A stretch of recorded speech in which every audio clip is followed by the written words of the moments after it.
Howdy,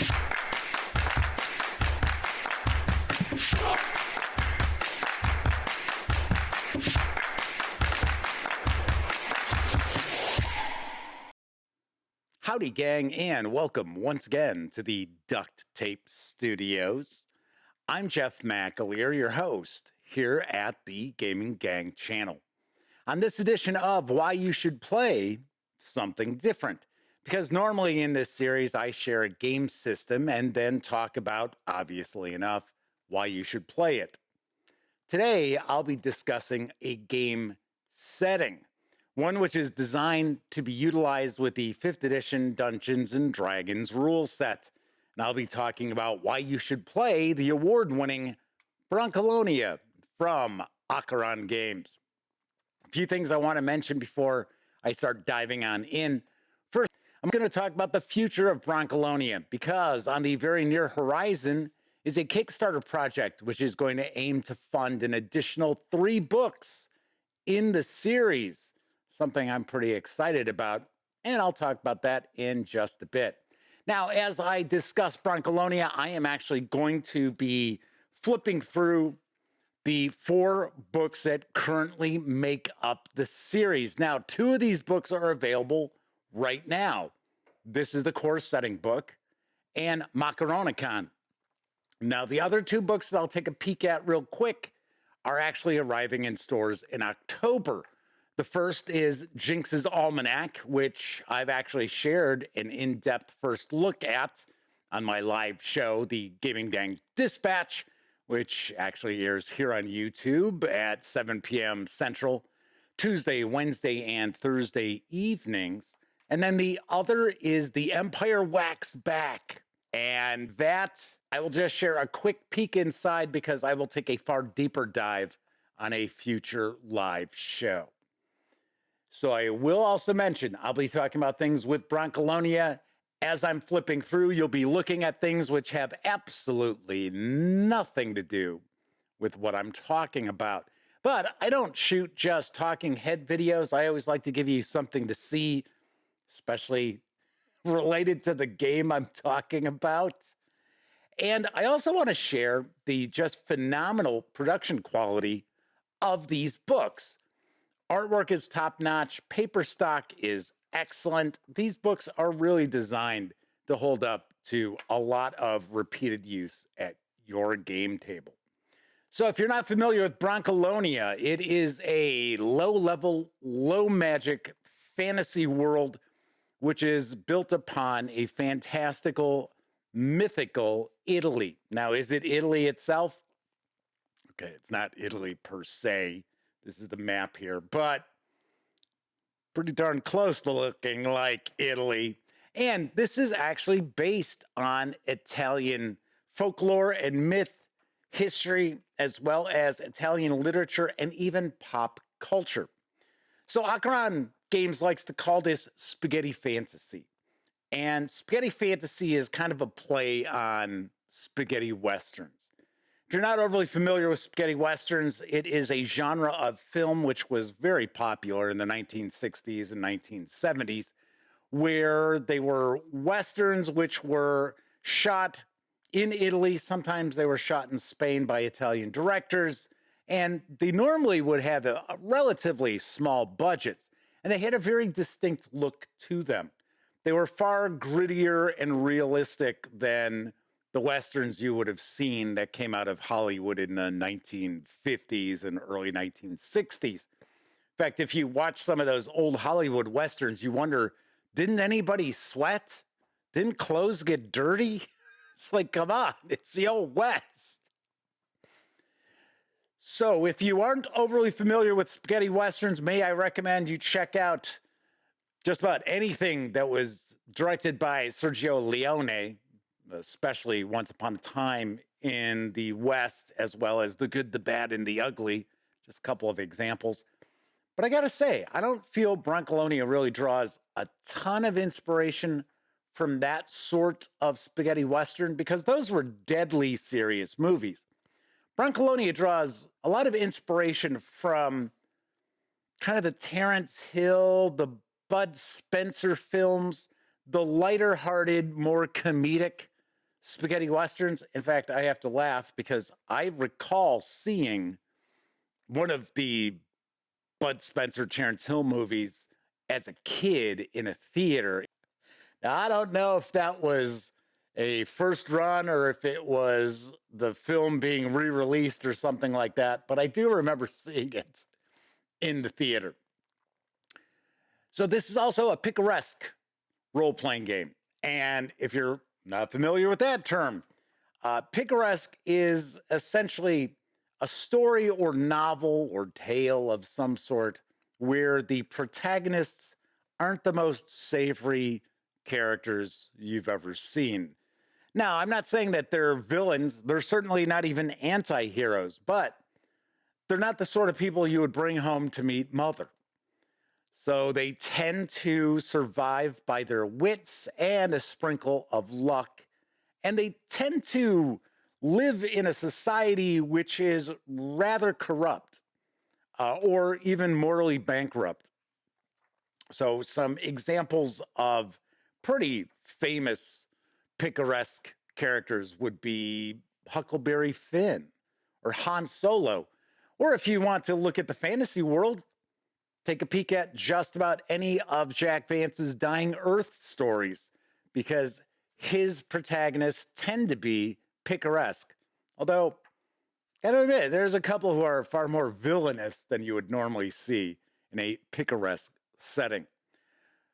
So, this has a lot of history, a lot of folklore, like I said, a lot of Italian literature poured into it. And I have to say, compared to the hundreds of other third party 5e settings that are currently out there, Brancalonia really stands apart because it is a very, very unique setting.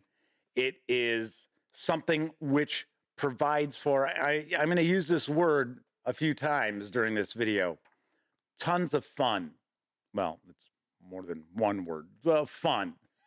This is the word I'll be using a few times. It is, and I'm not just talking about fun for the players. Your game master, or in this case, what is referred to as the condottiero, I don't know if I pronounced that correctly. I'll just say game master or GM from here on out. They're going to have a really good time with this as well. So we're going to see a fantasy setting that has tons going for it. And as far as your players, they can look forward to some really interesting new species, races that they can play, new archetypes for the core classes, as well as new backgrounds and feats. Now, the player characters themselves all belong to a company. That could be a company of mercenaries, it could be a company of thieves. Regardless, it is a company and they'll have a patron, and the patron is going to send them off on jobs. As I mentioned, this is a low level fantasy setting. So the player characters will only run from levels 1 through 6. And I'll be very honest, in fantasy role playing games, I tend to find lower level adventuring to be far more entertaining, especially as a game master, because as players get higher and higher in level, there's that power creep that comes in. A lot of times they're far more overpowered compared to the challenges they're going to face, especially when we're talking about D&D. So the lower level adventures tend to have your players need to use their brains a lot more than just slamming their way through obstacles that they find in their paths. So I definitely do like the focus on lower level adventuring. Now, keep in mind, your player characters are rogues, they're scoundrels, they're knaves. In fact, they're called knaves in Brancalonia. Some of the new species that are available are going to be the Sylvan, which you would think, oh, is that an elf? No, it's kind of a human, but they're very feral humans. We have the Malabanch. I'm sure I'm not pronouncing that correctly, but they are kind of like half demon, they're actually drawn from the Divine Comedy, Dante's Inferno. In fact, Dante's Inferno and the Divine Comedy itself plays a big role in Brancalonia. You can even use Dante as an important NPC. So I found that to be very, very interesting. We have marionettes. Just think about it. A medieval fantasy Pinocchio is your character. Lots of really interesting and unique options for the players in this. Each of the core classes have archetypes. In fact, just in the setting book alone, the rogue gets 2 new archetypes that they can choose from. And of course, as I mentioned, there's new backgrounds, new feats. So something else that I find very interesting, and I just happened to land on this page, is that we also have recipes. And we have recipes throughout all of the books, essentially. And these are actually legitimate recipes. Although, as an example here, Triton stew, and it says, oh, okay, so the game that you use is Triton. Or you can substitute salted cod. But these are legitimate recipes that you can make for your game session. And they have magical properties because they're made with monster meat for the most part. So I really, really dig that quite a bit. Speaking of magic, once again, as I pointed out earlier, this is a low magic fantasy setting. So you are not going to have death cloud spells and being able to resurrect the dead and things along those lines. And there's also what are known as magical junk, which are magic items, which I find to be very, very cool. And they really harken back, at least to me, to kind of an old school vibe with magic items. Because like OSR magic items tend to be, in many cases, kind of a dual-edged sword. They do something cool for you, and then there's also something not so great. And I'll give you a great example of one of my favorite OSR magic items, and it is a sword that will tell if somebody's lying. So it can indicate if someone is lying to you. But when you wear that sword, you cannot tell a lie. It's pretty interesting. I like that. That is not in Brancalonia. That easily would fit in Brancalonia, though. We also have what are known as jobs. So the jobs are your adventures. And the way the jobs are presented here is by level. So we have just a slew of adventures available to us from a variety of different levels, 1 through 6. So you will never be at a loss as far as adventuring. Got to also point out, there is tons and tons of supplementary content for Brancalonia. And I am hugely impressed by all the additional content that is out there. And much of it is absolutely free online. The thing that really stands out about Brancalonia, at least in my opinion, is with all of the research, with all the inspiration from the real world and Italian folklore and history and literature and such, Brancalonia is a living, breathing setting, far more than Forgotten Realms has ever been. At least that's how I feel. There is so much going on in this setting, and the 3 supplements, which now we're taking a look at, Jinx's Almanack, have all this additional content. And what I love too is they have what they call companions, which are in essence some pages devoted to specific things about the setting. Now, it could be about religion, or it could be about a certain school of magic or what have you. But there's all these different companions to help you flesh out your world of Brancalonia. And the other nice thing is that my Brancalonia isn't necessarily going to be your Brancalonia. We have different regions throughout the game world, and we have a gazetteer. In the setting book, we get more information about these locations as well in the supplements. And depending on the sort of adventures that your players and yourself want to engage in, will kind of determine what region you want to play in.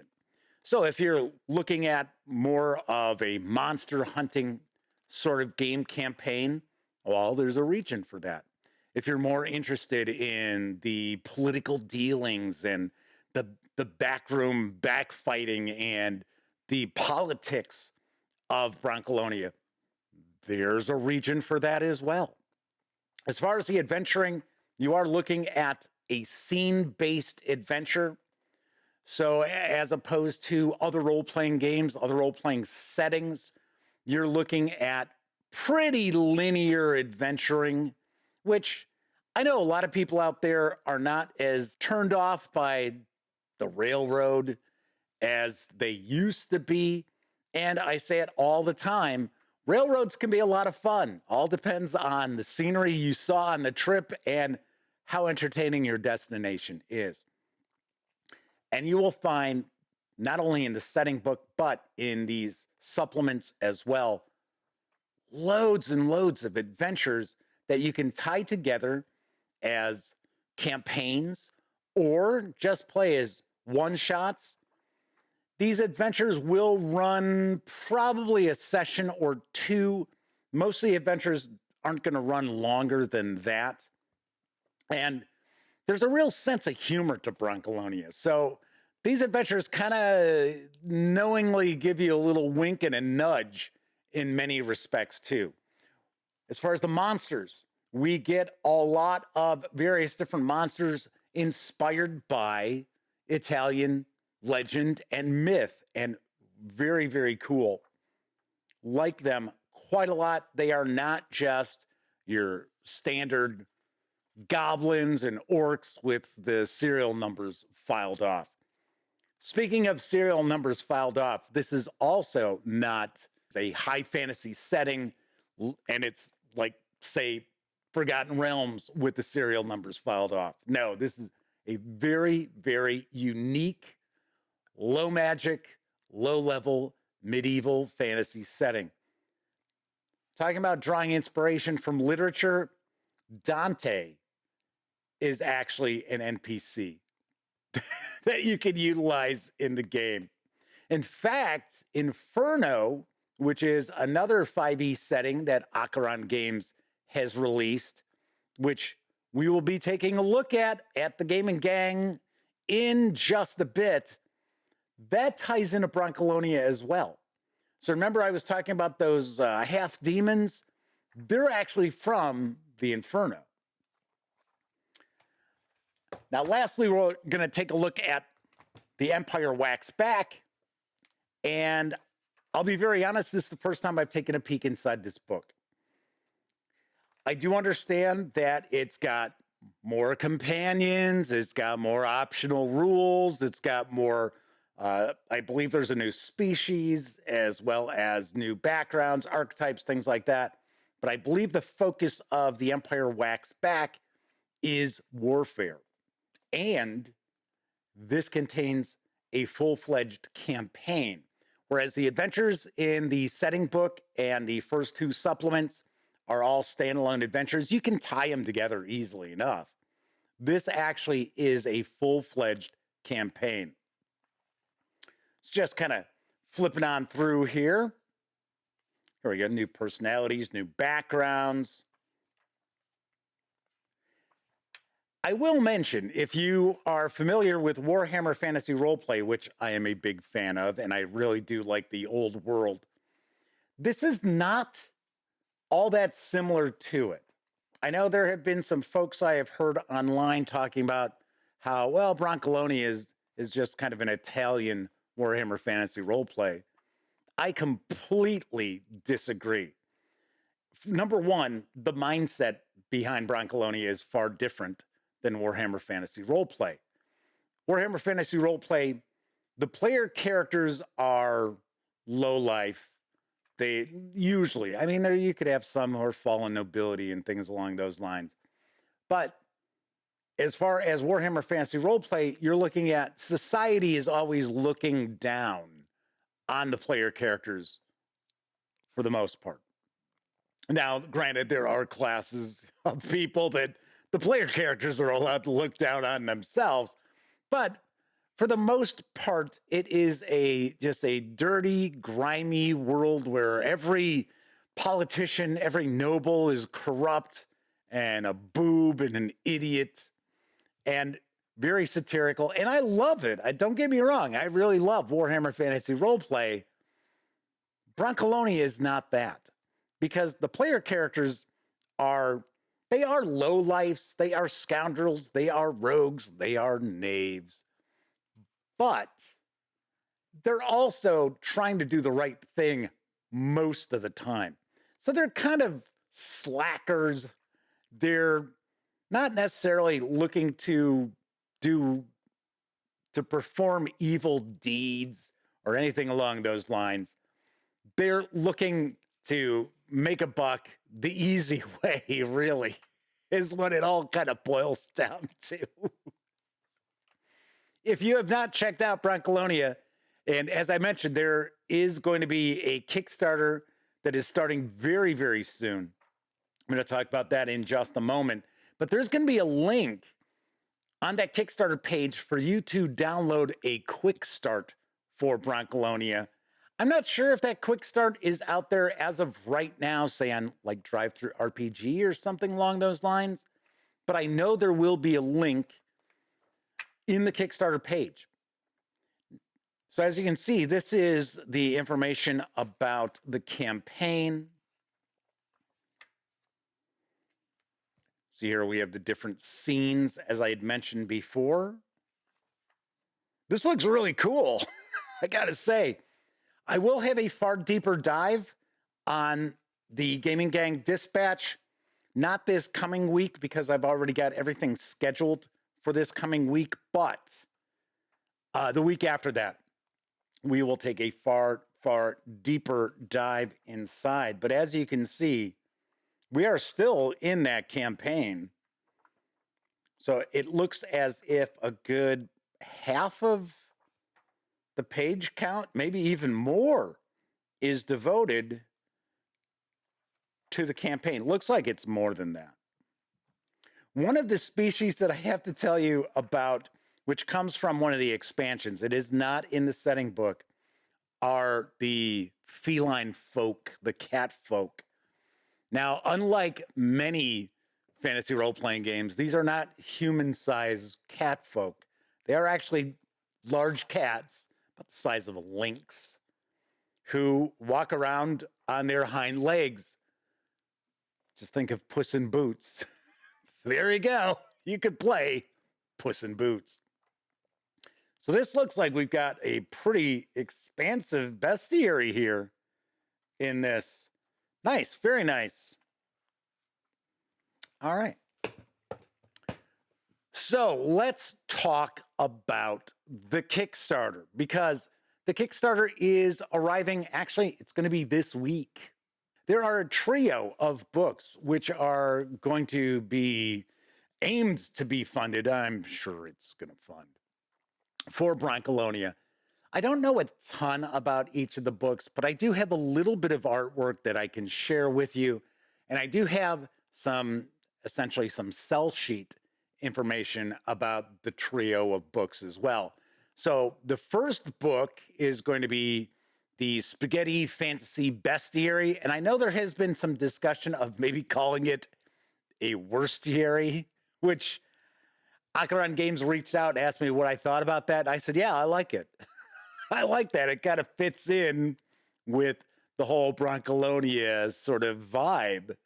So this is going to contain 100 new monsters typical of Italian folklore, legend, myths, and literature, of land, sea, sky, and underground, divided by environments, types, and regions.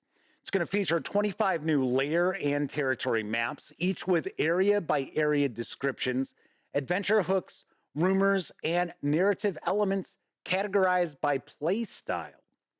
Unlike the classic bestiaries for 5e, this volume will be much more in depth in terms of lore. In fact, it'll be divided into rich cards of 4 or 6 pages for each main monster, including a map and description of the lair, a card of the minor monsters that populate it, numerous adventure hooks, rumors, and narrative elements divided by style of play. As an example, action, mystery, horror. In addition, each main monster will have a special Monster Chef box.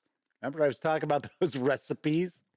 A recipe for cooking monster meat and managing its side effects. It is therefore a deluxe bestiary in terms of storytelling. Now we also have the Bounty Kingdom Gazetteer, which is going to feature 20 new cities, villas, and fortresses that reproduce real Italian places, events, villages, and landscapes in a fantastic key, divided by environments and regions. Each place in the Gazetteer has a general map and other views, diagrams, and illustrations, area by area descriptions, adventure hooks, rumors, and narrative elements divided by playstyle and ready to use.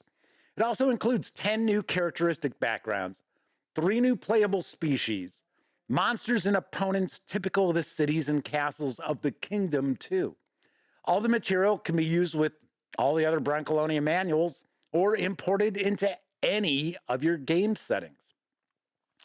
Finally, we have Furious Lands and Other Dirty Jobs. It's a color hardcover collector edition that contains an entire campaign inspired by Ariosto Orlando Furioso, plus a dozen short adventures among the most loved by players, but which I don't believe have ever been collected into one volume. Remember, as I mentioned, there is a lot of extra content for Brancalonia that's out there online for you absolutely free. Seems like this is going to contain a dozen of everybody's favorite adventures. Of course, I'll actually put a link to the Kickstarter in the show notes, even though the Kickstarter, as of this recording, has not begun yet. So if you click on the link and it hasn't started yet, just click on the button that asks you to be notified when it does launch. Or, of course, if it has launched, check out the Kickstarter there. To be very honest, I do not have any pledge level information. I don't have any page count information. But just that bestiary, or worstiary, alone seems like it's going to be pretty hefty with 100 monsters. So, of course, obviously enough, I'm going to have news of the Kickstarter when it launches over on thegaminggang.com, as well as on the live show, The Gaming Gang Dispatch, right here on YouTube. To wrap up, I really think you should play Brancalonia for 5e D&D.